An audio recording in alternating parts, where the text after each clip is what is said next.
नमस्कार साथियों, मैं हूं नारायण पटेल। आपके अपने चैनल पर आज हम बात करेंगे जवाहर नवोदय विद्यालय प्रवेश परीक्षा 2022 के लिए।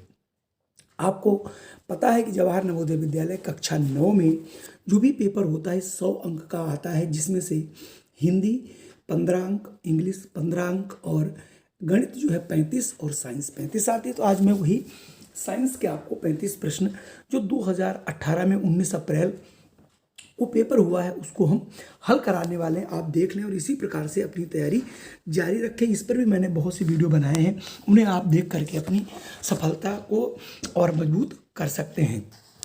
तो सबसे पहला प्रश्न आपके सामने है इस सामान्य विज्ञान का, कि निम्नलिखित में से कौन सी ग्रीन हाउस गैस नहीं है। नहीं पूछा गया कौन सी, तो देखिए मीथेन आपकी है, जलवाष्प भी है और कार्बन डाइऑक्साइड भी है, कार्बन और, लेकिन ये नाइट्रोजन गैस नहीं है। तो इसका मतलब कह रहा कौन नहीं है, तो उसी को हमें चुनाव करना था। तो यहाँ से ऑप्शन सी हो जाएगा। बात करें हम अगला प्रश्न की, अगला है जल को हर प्रकार की अशुद्धियों से मुक्त करने की कौन सी विधि है। अगर यहाँ पर एक वर्ड का जरूर ध्यान दीजिएगा, हर प्रकार की अशुद्धि, तो उबालने से हर अशुद्धि नहीं दूर होती। क्लोरीन की गोलियों को डाल देने से कीटाणु मर जाएंगे, छानने से जो उसके ऊपर की वो निकल जाएंगे। लेकिन एक आसवन विधि ऐसी विधि है जिसमें हर प्रकार की अशुद्धियों को मुक्त किया जा सकता है। तो यहाँ से ऑप्शन बी आपका सही होगा। प्रश्न अगर हम तीसरे की बात करें, 68 नंबर से है, निम्नलिखित में से कौन सा पानी संरक्षण के लिए कोई तरीका नहीं है। तो इसमें की जगह बदलना, अगर आप जगह बदलते हैं, पुनः उपयोग सही है, चक्रण भी सही है, कम उपयोग, लेकिन संरक्षण के लिए कि जगह बदलना से आशय नहीं है, तो यहाँ से ऑप्शन ए ही सही हो जाएगा। अगर बात करें हम 69 की, तो प्रश्न है पृथ्वी पर मौसम में परिवर्तन होता है क्योंकि, यानी पृथ्वी पर जो परिवर्तन है वो क्यों आता है। तो हालांकि भूगोल का क्वेश्चन है, लेकिन साइंस में भी प्रश्न है कि पृथ्वी की जो घूर्णन, यानी जो पृथ्वी अपनी अक्ष और अपनी कक्षा तल के सापेक्ष जो झुकाव है, उसी के कारण जो है इसमें परिवर्तन आता है मौसम में। ठीक है, यानी जो अपनी धुरी पर घूमती, तो यहाँ से ऑप्शन डी आपका बिल्कुल सही होगा। अगर मैं बात करूं अगले प्रश्न की, अगला हमारा 17वां प्रश्न है, कितनी बार प्रकाश की एक किरण एक दूसरे की ओर उन्मुख और समानांतर रखे दो समतल दर्पणों से परिवर्तित हो सकती है। तो भाई आप ये याद रखिए कि कोई भी अगर दो समानांतर दर्पण रखें, उसके सामने आप कोई ऑब्जेक्ट रखेंगे, तो अगर वो दोनों समानांतर हैं तो वो अनंत बार उससे रिफ्लेक्ट हो सकते हैं, यानी उनकी कोई गिनती नहीं है। तो ऑप्शन डी आपका सही हो जाएगा। बात करें 71 की, तो है निम्नलिखित में से किसके कारण सुनामी आने की संभावना नहीं है। यानी वो कौन सा कारण जिससे सुनामी नहीं आती है। तड़ित से आती है, ज्वालामुख से भी आती है, भूकंप से भी आ सकती है, लेकिन परमाणु विस्फोट से ऐसा कभी नहीं सुना गया कि जो है सुनामी आती हो। तो यहाँ से ये मानव के द्वारा है और तीनों ये जो है प्राकृतिक दशाओं में बनते। अगला देखें, बिजली का संचालन नहीं करेगा, यानी बिजली जो है किस चीज में प्रवाहित नहीं होगी। तो नींबू का रस जो कि अशुद्ध होता है उसमें जाएगा, और जो नल का पानी उसमें भी जाएगा, सिरके में भी जाएगा, लेकिन जो वानस्पतिक तेल होता है इसमें विद्युत धारा का संचालन नहीं हो सकता, यानी बैड कंडक्टर की तरीके से होता है। चलिए बढ़ते हैं अगले प्रश्न पर। हालांकि प्रश्न ये कठिन था, लेकिन वेरी मोस्ट इंपॉर्टेंट प्रश्न भी है ये। एक न्यूमेरिकल है, हर्ट्ज की आवृत्ति से कंपन करती वस्तु का आवृत्ति 50 काल होगा, यानी इसका आवर्तकाल कितना होगा। तो आवर्तकाल t इक्वल टू होता है 1/n, यानी आवृत्ति 1/50। जब इसको डिवाइड करोगे तो आ जाएगा 0.02 सेकेंड। ठीक है, तो यहाँ से ऑप्शन मुझे लगता है ये 2, सॉरी यहाँ से देखिए ऑप्शन आपका 2 मिल रहा है, ये सही हो जाएगा। अगला प्रश्न देखते हैं, रबर की गेंद को लकड़ी की सतह पर लंबी दूरी तक लुढ़कने के लिए हमें चाहिए क्या चाहिए। बहुत अच्छा प्रश्न है, घर्षण पर प्रश्न पूछा जा रहा है कि अगर अधिक देर तो कपड़े के एक टुकड़े के साथ गेंद को कवर करना चाहिए, ये भी नहीं सही है। लकड़ी की सतह पर बालू रेत बिल्कुल ही नहीं छिड़कना चाहिए, सतह पर टैल्कम पाउडर छिड़कना चाहिए जिससे घर्षण जो है बिल्कुल कम हो जाए और वो अधिक दूरी तक सरके, ये यहाँ से सही हो जाएगा, यानी ये फ्रिक्शन को कम करता है। एक संपर्क बल है, तो यहाँ पर ये खाली बताना है कौन सा संपर्क बल है। तो जो घर्षण है ये सबसे अच्छा घर्षण बल का एक संपर्क बल का उदाहरण है। बाकी कोई भी ये ऐसे बल नहीं है जो सतह पर संपर्क की इनमें जरूरत पड़ती हो। तो यहाँ से ये तीनों ऑप्शन नहीं हो सकते, इसलिए यहाँ से ऑप्शन ए सही होगा। अगर बात करें 76 की, सब्जियों का प्रमुख पोषक तत्व क्या है, यानी जो सब्जियां होती हैं उनमें सभी को पता है सब्जियां जो होती हैं उसमें कार्बोहाइड्रेट पाया जाता, तो यहाँ से ऑप्शन ए हो जाएगा, वैसा नहीं होगा।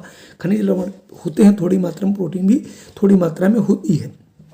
अगला है, एक डरे हुए व्यक्ति में हार्मोन का स्राव होता है, यानी जो व्यक्ति डरता है तो उसमें कौन से जो हार्मोन उसके लिए उत्तरदायी होता है वो होता है एड्रीनेलिन, यानी ऑप्शन बी सही होगा, बाकी इसमें से सही नहीं होगा। अगर मैं बात करूं 78 की, मधुमेह की बीमारी के कारण होती है, तो मधुमेह की बीमारी सदैव इंसुलिन के कारण होती है, जब बढ़ जाता है तभी मधुमेह की बीमारी होती है।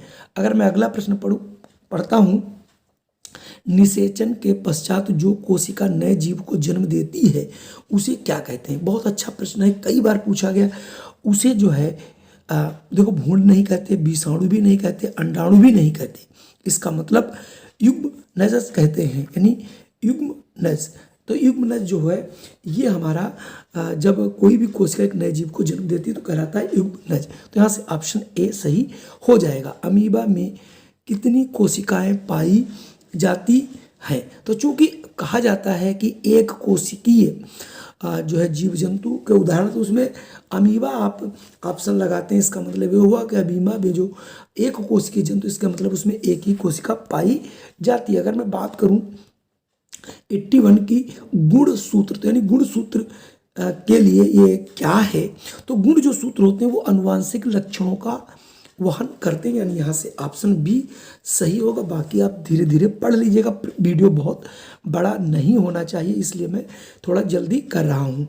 आगे दिया है, में कोशिका भित्ति होती है, सभी को पता है कोशिका भित्ति दो चीज़ों में, जीव कोशिका और जंतु कोशिका और वनस्पति कोशिका में एक ही अंतर होता है कि जो पादप कोशिका होती है ये हमारे पेड़ पौधों में कोशिका भित्ति पाई जाती है, जबकि जीवों में नहीं पाई जाती। तो यहाँ से 82 में अगर देखेंगे तो उत्तर इस जो में कोशिका भित्ति होती है परंतु स्पष्ट केंद्रक नहीं होता। अच्छा, तो कोशिका, तो ये आपका यहाँ से ऑप्शन सी सही होगा, में कोशिका भित्ति नहीं, तब तो ये पादप कोशिका होगा, सॉरी, पादप कोशिका होती परंतु स्पष्ट केंद्रक नहीं होता। तो यहाँ से प्रश्न जो है आपका जो है 82 में ए वाला सही होगा। अगर मैं बात 83 की करूं, निम्नलिखित में से कौन सी कोशिका नहीं है, तो इसमें जो कोशिका विषाणु कोशिका नहीं है, बाकी ये तीनों कोशिका ही हैं। लाल रुधिर कण हो, जीवाणु हो,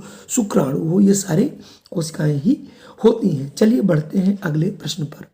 अगला प्रश्न है, कोशिका के भीतर पाए जाने वाले जैली जैसे पदार्थ को क्या कहते हैं। जीव द्रव्य नहीं होता, गुणसूत्र भी नहीं होता, हरित लवक नहीं, कोशिका द्रव्य होता, तो ऑप्शन डी सही हो जाएगा। अगर बात करें, प्रवासी पक्षी एक विशेष मौसम में सुदूर क्षेत्रों तक उड़ जाते हैं, क्यों। क्योंकि पक्षी जो होते हैं वो हमारे समतापी जंतु नहीं है, असमतापी हैं, इसलिए वो अपने आप को जो है एडजस्ट करने के लिए, उग्र मौसम की परिस्थितियाँ, अधिक भीड़ हो सकती है, घोंसले बनाने के क्षेत्र में कमी हो सकती है, ढेर सारी चीज़ें, तभी वो माइग्रेट करते हैं। तो यहाँ पर चारों ऑप्शन सही हैं। और वैसे मौसम की जो मार है उसके लिए बहुत ज़्यादा ये साइबेरिया के पक्षी जैसे हमारे यहाँ आ जाते हैं, इसको आप कहेंगे, ठीक है। अगला है, नील गाय एक स्पीशीज है। नील गाय आपने देखा होगा, जो नील गाय होती है ये जंगलों में ज़्यादा रहती है, तो ये प्रवासी होती है, ये न विलुप्त है, न संकटापन्न है, न ही स्थानिक है, ये प्रवासी है। 87 में समाप्त होने वाले प्राकृतिक स्रोत होते हैं, जो मतलब प्राकृतिक स्रोत हैं लेकिन समाप्त होने वाले, उनको सीमित कहते हैं हम लोग। तो जो चीज़ सीमित होगी वो समाप्त जरूर होगी। तो यहाँ से 87 का जो है आप बी ऑप्शन जरूर लगाइएगा और प्रश्न सरल था। अगला है, एक अक्षय प्राकृतिक संसाधन है। अक्षय का मतलब है कि जिसका क्षय इतनी जल्दी नहीं होता, यानी क्षय नहीं, अक्षय। तो ये देखिए, कोयला खत्म हो जाएगा, पेट्रोल खत्म हो जाएगा, खनिज, लेकिन सूर्य की भी लाइफ बहुत है, क्योंकि इसके अंदर एक नाभिकीय संलयन प्रक्रिया होती है जिससे यह भी बहुत दिनों तक चलेगा। अगला है, कोयले के अवशेषों से बनता है। यानी जो कोयला होता है, कोयला जो, उसके अवशेषों से कौन सी चीज बनती है? केवल जंतु, केवल पादप, ना ही जंतु ना ही वनस्पति, और जंतु दोनों। तो कोयला के अवशेषों से ऑप्शन डी ही सही होगा, वनस्पति और जंतु दोनों बनते हैं। अगला, अगर आप 90 पढ़ते हैं, डैश डैश का उपयोग जल को दूषण मुक्त बनाने के लिए किया जाता है। तो मैं आपको बता दूं, इसके पहले ही जब प्रश्न आया था उसमें जो क्लोरीनीकरण है, इसका जो है प्रदूषण मुक्त करने के लिए किया जाता है, कीटाणु वगैरह मारने के लिए क्लोरीनीकरण किया जाता है। बात मैं पढ़ता हूं अगला 91, निम्नलिखित में से किस ऑक्साइड का जलीय विलयन नीले लिटमस को लाल कर देता है? इसमें स्पेशली नाम पूछा जा रहा है, तो वो ये होता है आयरन ऑक्साइड, यानी ऑप्शन बी। अगर बात करता हूँ 92, बेहद ही मोस्ट इंपॉर्टेंट प्रश्न है कि सोडियम को मिट्टी के तेल में क्यों रखा जाता है?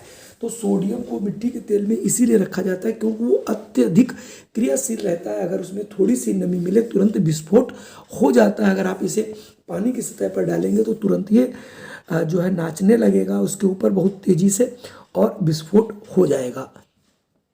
अगले हम प्रश्न की बात करते हैं। तो इसी में हमारा अगला और प्रश्न अंतिम यहाँ पर है फिलहाल भी इस पृष्ठ का, रेशम के समान दिखता है। तो नहीं, रेशम के समान कौन सी चीज़ इसमें है? जैसे टेरिलीन है, रेयान है, नायलॉन है, पॉलिस्टर है। तो ये जो रेयान होता है ये बिल्कुल रेशम जैसा ही दिखता है। तो यहाँ से ऑप्शन बी हो जाएगा, हालांकि कृत्रिम का उदाहरण है। चलिए बढ़ते हैं आगे। प्रश्न है, बेकेलाइट एक है। तो जो बेकेलाइट जो ये एक प्लास्टिक का प्रकार होता है, लेकिन ये प्लास्टिक जो है थर्मोसेटिंग प्लास्टिक होती है। ये आपने पढ़ा होगा, जरूर से पढ़िएगा। थर्मोप्लास्टिक और थर्मोसेटिंग प्लास्टिक में दोनों में क्या अंतर होता है। अगला है पेट, पीईटी है, यानी पेट क्या है? पीईटी ये कौन सी चीज़ है जिसका नाम यहाँ लिखा? ये एक प्रकार की पॉलिस्टर है। ठीक है, तो यहाँ से ए हो जाएगा। ना ही कृत्रिम रेशा है, ना नायलॉन है, ना ही पैरासूट है। अगला अगर प्रश्न देखें कि जैव निम्न करणीय नहीं है। तो जैव निम्न करणीय नहीं है तो ये प्लास्टिक की थैलियाँ नहीं है, बाकी कागज है, ऊन है, लकड़ी है, ये सब जैव निम्न करणीय नहीं है, बाकी प्लास्टिक जो है वो प्लास्टिक की थैलियाँ ये नहीं है। अगर मैं 97 की बात करता हूँ तो लुई पाश्चर ने किस चीज़ का आविष्कार किया था? तो लुई पाश्चर जो है ये किण्वन की जो है आविष्कार इसका किया था। किण्वन आप समझ रहे होंगे, जिससे खमीर वगैरह उठता है। अगला हम प्रश्न की बात करें तो 98 यहाँ पे प्रश्न है कि एस्परजिलस एक है, यानी एस्परजिलस एक कौन सी चीज़ है? ये शैवाल, कवक, जीवाणु या फिर विषाणु? तो ये आपका एक प्रकार का कवक है। 99 एक प्रोटोजोआ द्वारा उत्पन्न तथा एक कीट द्वारा फैलने वाला रोग है। इसमें से कौन सा ऐसा है जो प्रोटोजोआ द्वारा उत्पन्न तथा एक कीट के द्वारा फैलता है? मलेरिया है, पोलियो है, खसरा है, डेंगू। तो यहाँ पर ऑप्शन हो जाएगा मलेरिया। मलेरिया यहाँ से सही आंसर आपका होगा। अगला आपका है आलू का प्रवर्धन, यानी जो आलू का प्रवर्धन के उपयोग में लाया जाता है। तो आलू का जो प्रवर्धन है ये आपका जो उसका तना होता है उसी से किया जाता है। तो यहाँ से ये आपके 100 प्रश्न थे। अच्छे प्रश्न आते हैं। आपको ये प्रश्न कैसे लगे? मैं ढेर सारे आपको प्रैक्टिस पेपर भी दूंगा जिसमें आपको ये सारे प्रश्न पुनः मिलेंगे और अन्य भी प्रश्न आपको देखने को मिलेंगे। जय हिंद, वंदे मातरम। अगर आप पहली बार आए हैं चैनल पे तो इस चैनल को लाइक कर दीजिए और इसे सब्सक्राइब कर लीजिए और इसी प्रकार की आपको वीडियो सदैव मिलती रहेगी।